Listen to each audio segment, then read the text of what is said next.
समुद्री माइंस यानी कि नेवल माइंस समुद्र में बिछाए जाने वाला एक खतरनाक विस्फोटक हथियार होते हैं। इनका इस्तेमाल जहाज़ों और पनडुब्बियों को नष्ट करने के लिए किया जाता है।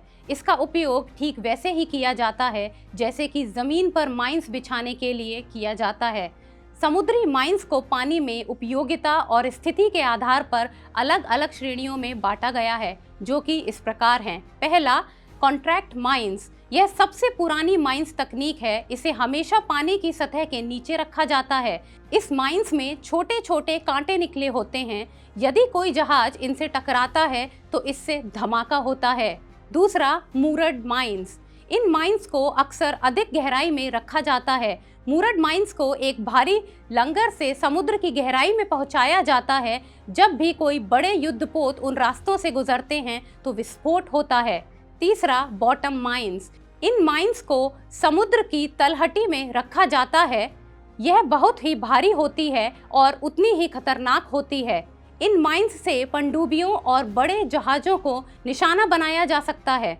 4, ड्रिफ्टिंग माइंस। ड्रिफ्टिंग माइंस एक जगह बंधी नहीं रहती हैं, बल्कि समुद्र की लहरों के साथ बहती हैं। हालांकि अंतर्राष्ट्रीय कानून के मुताबिक इनका उपयोग विवादित रहता है, क्योंकि ये सिर्फ दुनिया के लिए नहीं होती हैं, बल्कि किसी भी जहाज को नुकसान पहुंचा सकती हैं। वर्तमान में आधुनिक माइंस को विस्फोट के लिए जहाज से टकराने की आवश्यकता नहीं होती है, बल्कि ये एडवांस सेंसर से काम करती हैं, जो कि इस प्रकार होते हैं।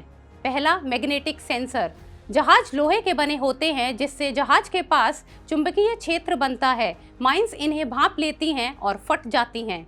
दूसरा, अकॉस्टिक सेंसर। यह माइंस आवाज़ पर सक्रिय होती हैं। ऐसे में जहाज के प्रोपेलर और इंजन से निकलने वाली आवाज़ से यह माइंस सक्रिय होकर फट जाती हैं। तीसरा, प्रेशर सेंसर। जब भी समुद्र में युद्धपोत पानी के ऊपर से गुजरता है तो पानी में दबाव बनता है। माइंस इस दबाव को भांप लेती हैं, जिससे विस्फोट होता है। कैसे बिछाई जाती हैं माइंस? इन माइंस को पैराशूट के माध्यम से हवा समुद्र में छोड़ा जा सकता है। वहीं कुछ माइंस को शिप के जरिए एक लेयर में भी बिछाया जा सकता है। अपनी राय हमें कमेंट सेक्शन में बताएं कि आपने कभी इसके बारे में पहले सुना था या नहीं। अगर वीडियो अच्छी लगी हो तो लाइक, शेयर और सब्सक्राइब ज़रूर करें। धन्यवाद।